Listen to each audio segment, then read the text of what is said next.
Depression. उदाहरण 1। म 67 वर्षीय विवाहित पुरुष हुँ। काठमाडौँको बानेश्वरमा बस्छु। कानुनमा स्नातकोत्तर गरेको छु। घरमा श्रीमती, छोरा, बुहारी र 2 वर्षकी नातिनी छन्। नातिनी जन्मेपछि आफ्नो कामबाट अवकाश लिएर परिवारमा आनन्दले बसिरहेको थिएँ। मेरो धेरै जसो समय नातिनी स्याहार गर्दैमा बित्ने गर्दथ्यो। म पनि खुसी नै थिएँ। 6 महिना अघि इन्जिनियर छोराले नेपालमा आर्थिक अवस्था आफूले सोचे अनुसार भएन भनेर अस्ट्रेलियाका लागि आवेदन दिएका थिए र छनौट पनि भए। 81 छोरा बाहिर जाने भनेको सुन्ने बित्तिकै मलाई प्यानिक एट्याक भए जस्तै भयो। डाहा छटपटी हुन थाल्यो। टाउको र छाती दुख्ने तथा शरीरका विभिन्न भाग झमझमाउने गर्न थाले। 3 हप्ता अघि छोरा, बुहारी र नातिनी अस्ट्रेलिया गएपछि मलाई अत्यन्तै एक्लो महसुस भयो। राति निन्द्रा नलाग्ने, एक्लै बस्न मन लाग्ने, दिक्क मानेर टोलाएर बस्ने, घरबाट बाहिर निस्कन मन नलाग्ने भयो। श्रीमतीले पछि मलाई बताए अनुसार मेरो व्यवहारमा एक किसिमको अस्वाभाविकता देखिएकोले अस्पतालमै ल्याएर भर्ना गर्नु परेको थियो। 3 हप्ताको अस्पताल बसाइमा औषधि उपचार, परामर्श र कग्नेटिभ बिहेभियर थेरापी गरियो। त्यसपछि बल्ल निको भएर म डिस्चार्ज भएँ। आजभोलि म मेरी श्रीमतीसँग खुसीले बस्न सकेको छु। अहिले आएर मैले के बुझेँ भने जीवनमा जति नै दुःख आए पनि वर्तमान परिस्थितिलाई स्वीकार गर्नु पर्दो रहेछ। भावनामा मात्र ज्यादा बगेर नहुने रहेछ। अहिले मैले आफ्नो परिवार र पुराना साथीभाइसित कुराकानी गर्ने र आफूलाई व्यस्त राख्न थालेको छु। छोरा, बुहारी र नाति नातिनासँग भिडियोमा कुरा गर्ने गरेको छु। सकारात्मक सोचाइका साथ जीवनयापन गरिरहँदा मलाई के लाग्न थालेको छ भने खुसी आफूभित्रै हुँदो रहेछ। अहिले म आनन्दपूर्वक जीवन बिताइरहेको छु। उदाहरण 2। म 33 वर्षीय मध्यम आर्थिक अवस्थाको पुरुष हुँ। अहिलेसम्म अविवाहित र बेरोजगार छु। गएको करिब 1 वर्ष यता मलाई एकदमै कमजोरी महसुस भयो। कुनै पनि काम गर्ने जाँगर पटक्कै भएन। कुनै काम गर्दा पनि मनमा खुसी नहुने हुन थाल्यो। निदाउन खोज्दा पनि निन्द्रा नलाग्ने, दिमागमा जहिल्यै नकारात्मक सोच मात्रै आउन थाल्यो। यो क्रम बढ्दै गएर एक दिन मैले घरको दोस्रो तलाबाट हाम फालेर आत्महत्याको प्रयाससम्म गरेँ। त्यसपछि मलाई तुरुन्त अस्पतालमा पुर्याएर उपचार थालियो। मेरो बाल्यावस्था आमा बुवासँग सुखपूर्वक बितेको थियो। म पढाइमा पनि राम्रै थिएँ। जिम्मेवारी वहन गर्ने र आज्ञाकारी स्वभावको थिएँ। 6 वर्ष अघि बुवाको अचानक निधन भयो। घरमा आर्थिक सङ्कट आइलाग्यो। परिवारमा आमा र म मात्रै थियौँ। आर्थिक अभावले परिवार चलाउन मुस्किल भएपछि म डिप्रेसनमा पुगेँ। डिप्रेसनका लक्षण देखिएपछि चिकित्सकलाई देखाएर उपचार गराउँदा निको पनि भएको थियो। योभन्दा अगाडि पनि मलाई 3 पल्ट डिप्रेसनका लक्षण देखिएका थिए। निको भयो भनेर औषधि सेवन बन्द गरेपछि कहिले 6 महिनामा त कहिले 1 वर्षमा फेरि यी लक्षणले सताउन थाले मलाई। यसपल्ट 1 महिना अघि मेरो जीवनमा फेरि अत्यन्तै निराशा छायो। जीवनदेखि नै आशा मरेर आयो। त्यसैले मैले आफ्नै घरको दोस्रो तलाबाट फाल हानेर आत्महत्या प्रयास गरेको रहेछु। आफन्तले तत्कालै अस्पताल ल्याएपछि मलाई करिब 3 हप्तासम्म यहाँ उपचार गरियो। अहिले म खुसीका साथ बस्न र दैनिक जीवनयापन गर्न समर्थ भएको छु। अस्पतालमा बसेर उपचार गर्ने क्रममा औषधि बाहेक मलाई र मेरो आमा दुवैलाई काउन्सिलिङ गरिएको थियो। त्यहाँबाट हामी दुवैजना लाभान्वित पनि भएका थियौँ। औषधि सेवन बन्द गर्नु परेमा मनोचिकित्सकको परामर्शबाट मात्रै गर्नुपर्ने रहेछ, जुन गल्ती विगतमा मैले गरे जस्तो लाग्छ। अहिले हामीले सानो पसल चलाएर बसिरहेका छौँ। मैले पनि आफूलाई सक्दो व्यस्त राख्ने प्रयास गरिरहेको छु। आमासँगको सरसल्लाहमा विवाहका लागि पनि आफूलाई मानसिक रूपमा तयार पारिरहेको छु। उदाहरण 3, म 37 वर्षीय पुरुष हुँ। घर पूर्वी नेपालको इलाम जिल्लामा पर्दछ। विवाह भएको 10 वर्ष भयो। मेरा बुवा आमाका 4 सन्तानमध्ये म जेठो हुँ। 2 भाइ क्यानाडामा छन्। बहिनीको पनि विवाह भएर आफ्नै घर परिवारमा छिन्। म श्रीमती, 1 छोरा र 1 छोरी सहित बस्दछु। परिवार खुसी साथ अगाडि बढिरहेको थियो। व्यापार गर्ने सिलसिलामा घर जग्गाको काम सुरु गर्ने भनेर मैले बुवाको घर धितो राखेर बैंकबाट ऋण लिएँ। कारोबार सुरु गरेको केही दिनमा नै विश्वव्यापी कोभिड-19 को महामारी सुरु भयो। त्यसले गर्दा मेरो कारोबारमा ठूलो आर्थिक क्षति भयो। पारिवारिक हिसाबले अरू कुनै समस्या नभए पनि बैंकको ऋणको बोझले मनमा नैराश्यता, जीवनदेखि विरक्त महसुस हुने जस्ता कारणले म एकदमै दुखी छु। यसरी बाँचेर परिवारलाई आर्थिक बोझ दिनुभन्दा मर्नु राम्रो ठानेर एकपल्ट पारिवारिक जमघटको बेला सुटुक्क आफ्नो कोठामा गएर झुन्डिने प्रयास पनि गरेँ। तर परिवारका सदस्यले थाहा पाएर मलाई उद्धार गरी तत्कालै अस्पताल पुर्याउनु भयो। त्यहाँ प्राथमिक उपचार गरियो। त्यसपछि मलाई अस्पताल लगियो। शिक्षण अस्पतालमा म 10 दिनसम्म उपचारको क्रममा भर्ना भएँ।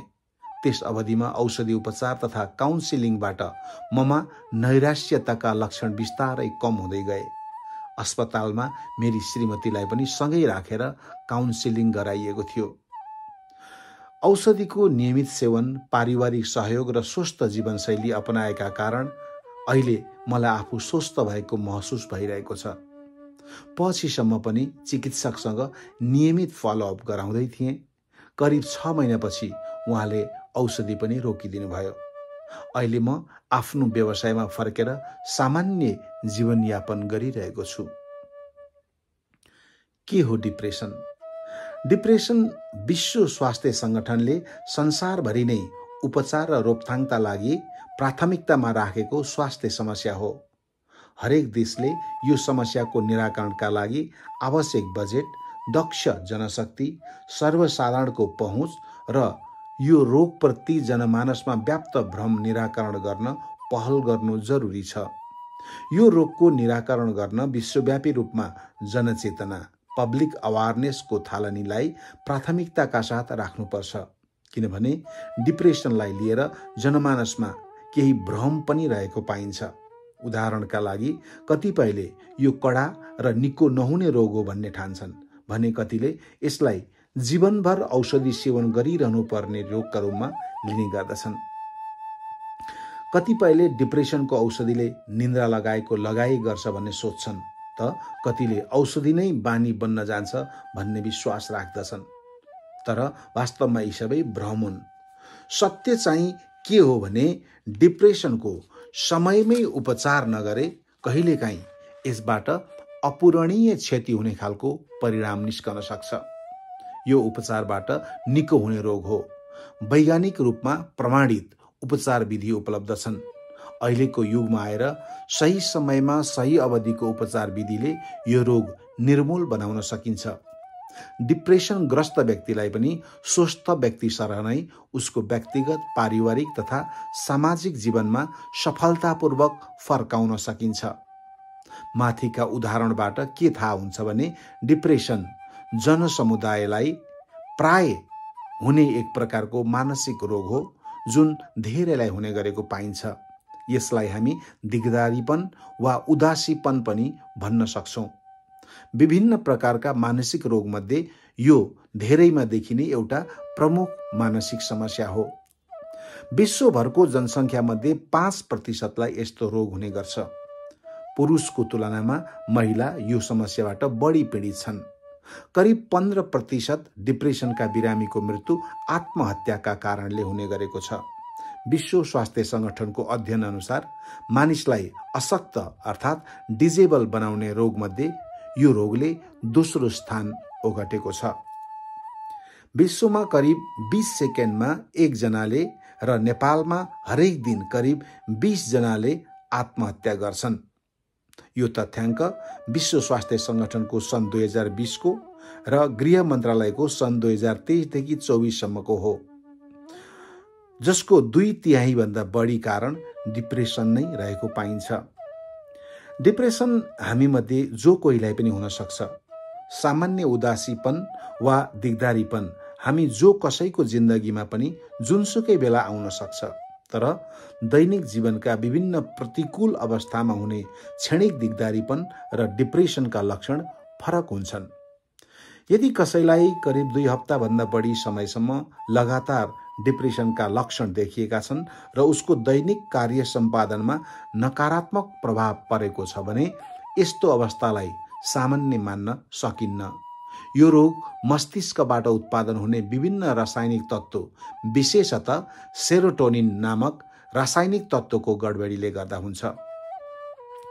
डिप्रेसनको लक्षण: कुनै पनि व्यक्तिमा 2 हप्ताभन्दा बढी समयदेखि लगातार जाँगर नहुने, खुसी महसुस नहुने, अल्छी लागिरहने, दिमागमा नकारात्मक सोचाइ आउने, निन्द्रा खराब रहने, खानामा रुचि नहुने, एकाग्रता नरहने, जीवनलाई नै व्यर्थ देख्न थाल्ने, भविष्यप्रति पुरै निराश हुने, बाँच्नु नै बेकार छ जस्तो लाग्ने, पढाइ वा काममा ध्यान नजाने, क्षमता ह्रास भएर जाने, कुरा बिर्सने आदि विभिन्न लक्षणमध्ये कमसेकम 3वटा लक्षणले दिनचर्यामा नकारात्मक प्रभाव पारेको छ भने उक्त व्यक्तिलाई डिप्रेसन भएको बुझ्नुपर्छ। यो रोग बढ्दै गएको खण्डमा आत्महत्याको चाहना समेत उत्पन्न हुन सक्छ। कतिपय पीडित त आत्महत्या गर्ने अवस्थामै पुग्छन्। डिप्रेसनको कारण र जोखिम: डिप्रेसनको वास्तविक र एउटै मात्र कारण यही हो भनेर यकिन छैन। डिप्रेसन हुनुमा एउटै मात्र नभई धेरै कारणको प्रभाव हुन सक्छ, अथवा एउटै कारण ज्यादा प्रभावकारी भएर पनि डिप्रेसन भएको हुन सक्छ। सामान्यतः डिप्रेसनका प्रमुख कारण निम्न अनुसार छन्। जैविक कारण: वंशानुगत कारणलाई डिप्रेसनको एक प्रमुख कारण मानिएको छ। कसैको आमा बुवा मध्ये एकजना वा दुवैजनालाई डिप्रेसन सम्बन्धी समस्या छ भने छोराछोरीलाई पनि हुने सम्भावना बढी हुन्छ। प्राय 40 वर्ष माथिका महिलालाई डिप्रेसन धेरै हुन्छ। पहिल्यै दीर्घरोग भए जस्तै हाइपरटेन्सन, डायबिटिज, मस्तिष्कघात भएका सामान्य मानिसलाई भन्दा 2 गुणा बढी डिप्रेसन हुने सम्भावना हुन्छ। यस क्रममा छुटाउन नहुने कुरा भनेको रक्त अल्पता, थाइरोइड समस्या र लागु पदार्थ सेवन पनि हो। यस्तो समस्याले पनि डिप्रेसन हुने गर्दछ। मनोवैज्ञानिक कारण: कतिपय व्यक्ति यति धेरै संवेदनशील स्वभावका हुन्छन् कि उनीहरू ससानो कुराले नै निकै दुखी हुन्छन्। आफूलाई एक्लो महसुस गर्ने, नकारात्मक दृष्टिकोणले हेर्ने र जीवनलाई नै अर्थहीन मान्ने उनीहरूको स्वभाव हुन्छ। मनोबल कमजोर भएका यस्ता व्यक्तिलाई डिप्रेसन हुने जोखिम रहन्छ। जीवनमा आइपर्ने विभिन्न तनावको सही ढङ्गले व्यवस्थापन गर्न नसक्दा पनि डिप्रेसन हुने सम्भावना हुन्छ।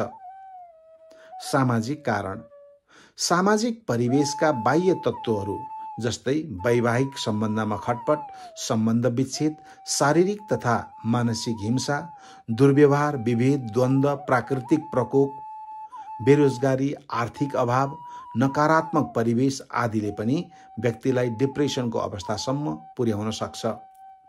कुनै पनि व्यक्तिमा कम्तीमा 2 हप्तासम्म डिप्रेसनका प्रमुख लक्षणहरू जस्तै मन खुसी नहुने, खिन्न, दिक्क वा उदास महसुस हुने, रमाइलो गर्ने इच्छा घट्दै जाने, ध्यान केन्द्रित गर्न नसकेर दैनिक सम्झनुपर्ने कुरा पनि बिर्सिँदै जाने, आत्मबल कमजोर हुने र आत्महत्याको विचार आउने भएको खण्डमा त्यस्तो व्यक्तिसँग अन्य थप लक्षण पनि सोधेर उपचारका लागि तत्काल पहल गर्नु जरुरी हुन्छ। उपचार: डिप्रेसनको उपचारमा औषधि उपचार र मनोविमर्श गरी 2 विधि अपनाउने गरिन्छ। यी 2 मध्ये एक वा दुवै विधिको उपयोगबाट डिप्रेसनलाई निको बनाउन सकिन्छ। डिप्रेसनका रोगीलाई चिकित्सकको सल्लाहमा विभिन्न औषधि जस्तै फ्लोक्सटाइन, सेटरलाइन, एमिटिलाइन प्रयोग गरिन्छ। यस्ता औषधिको प्रयोगबाट रोगको लक्षण निको हुन कम्तीमा 2 हप्ता लाग्ने भएकोले तत्कालै रोग कम भएन भनेर आत्तिहाल्नु पर्दैन।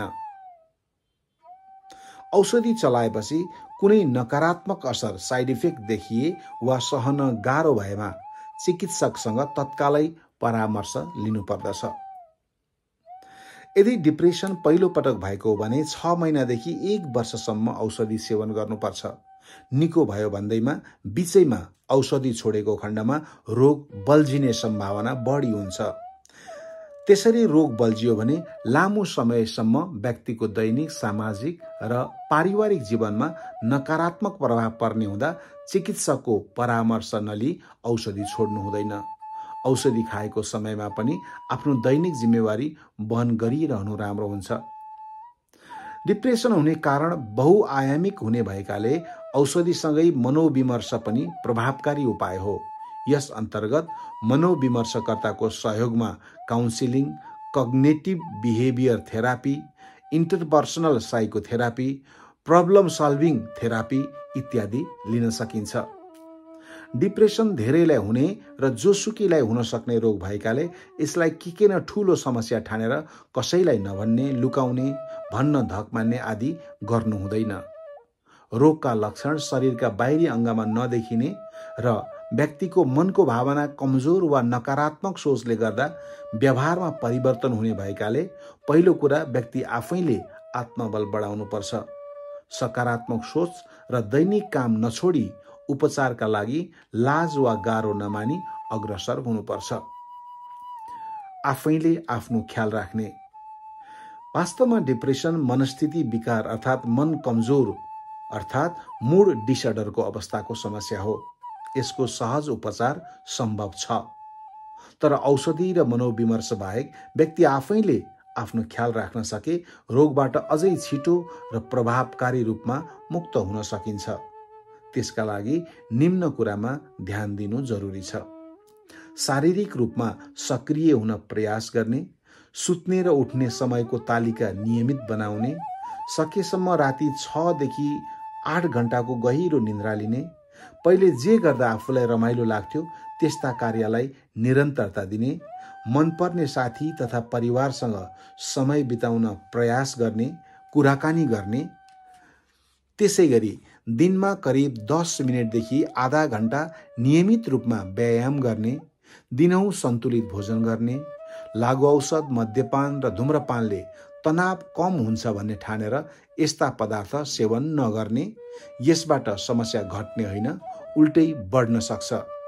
पारिवारिक र सामाजिक क्रियाकलापमा सक्दो सहभागी हुने, आवश्यक पर्दा मनोचिकित्सक, मनोविमर्शकर्ताको सहायता लिने। गर्भावस्थामा हुने डिप्रेसन, प्रिपार्टम डिप्रेसन। विश्वमा झण्डै 10% गर्भवती महिला र 13% बच्चा जन्माइसकेका आफ्टर बर्थ महिलामा मानसिक स्वास्थ्य समस्या विशेषतः डिप्रेसन हुन सक्छ। यसलाई प्रसव अवस्थामा हुने डिप्रेसन, पोस्टपार्टम डिप्रेसन भन्ने गरिन्छ। हाम्रो जस्ता न्यून तथा मध्यम आय हुने देशमा यस्तो डिप्रेसन गर्भवती महिलाका लागि 15% र बच्चा जन्माइसकेका महिलाका लागि 20% हाराहारीमा हुने गरेको देखिन्छ। प्रसव अवस्था पश्चात पोस्टपार्टम अवधिमा करिब 60% महिलामा सुरुका केही दिन मनमा उदासीपन आउन सक्छ, जुन सामान्य मानिन्छ। यो अवस्था आफै ठिक भएर जान पनि सक्छ। यसमध्ये करिब 10 देखि 15% महिलामा बच्चा भएको 6 महिनाभित्र डिप्रेसनका विभिन्न लक्षणहरू देखिन्छन्। बच्चा जन्मिएको 2 हप्तापछि दिगदारीपन वा उदासीपनका लक्षणले गर्दा जाँगर नआउने, खुसी महसुस नहुने, नकारात्मक सोचाइ आइराख्ने, निन्द्रा नलाग्ने, खानामा रुचि कम हुँदै जाने इत्यादि हुन सक्छन्। यी लक्षणले गर्दा व्यक्तिको दैनिक कार्य, जागिर, पढाइ, निर्णय लिन सक्ने क्षमतामा ह्रास आउनेदेखि बच्चाको हेरचाहमा पनि कमी आएको छ भने त्यो अवस्थामा पोस्टमार्टम डिप्रेसन भएको बुझ्नुपर्छ। कोही व्यक्तिमा यो रोगका लक्षण बढ्दै गएको खण्डमा जीवनदेखि नै विरक्त महसुस हुने, आत्महत्याको सोच आउने र कोही त आत्महत्या नै गर्न सक्छन्। केहीले नवजात शिशुलाई समेत हानि पुर्याउने वा हत्या नै गर्ने सम्मको दुःखद परिस्थिति निम्तिन सक्छ। त्यसैले पोस्टपार्टम अवधिमा हुनसक्ने डिप्रेसनको समयमै पहिचान र उपचार जरुरी छ। यसो गर्न पनि सम्भव छ। यो अवस्थाको वास्तविक वैज्ञानिक कारण अझै राम्ररी थाहा हुन सकेको छैन। यस्तो अवस्थामा सिर्जना हुन सक्ने जोखिम अन्तर्गत परिवारमा पनि डिप्रेसनको बिरामी हुनु, आर्थिक वा सामाजिक वा रोजगारी आदिको अत्याधिक तनाव हुनु, वैवाहिक सम्बन्धमा तनाव आउनु, एक्लै हुनु, पारिवारिक र सामाजिक रूपमा सहयोगी कमी हुनु आदिलाई लिने गरिएको छ। पोस्टपार्टम डिप्रेसनको उपचार पनि अन्य डिप्रेसनका रोगीलाई गरिने उपचार विधि जस्तै हो। बिरामीलाई घरमै राखेर पनि परिवारजनको र खास गरी श्रीमानका साथ सहयोग बढाएर सहज अवस्थामा फर्काउन सकिन्छ। कडा खालका लक्षण देखिएका छन् भने तुरुन्त अस्पतालमा लगेर उपचार गर्नु जरुरी हुन्छ।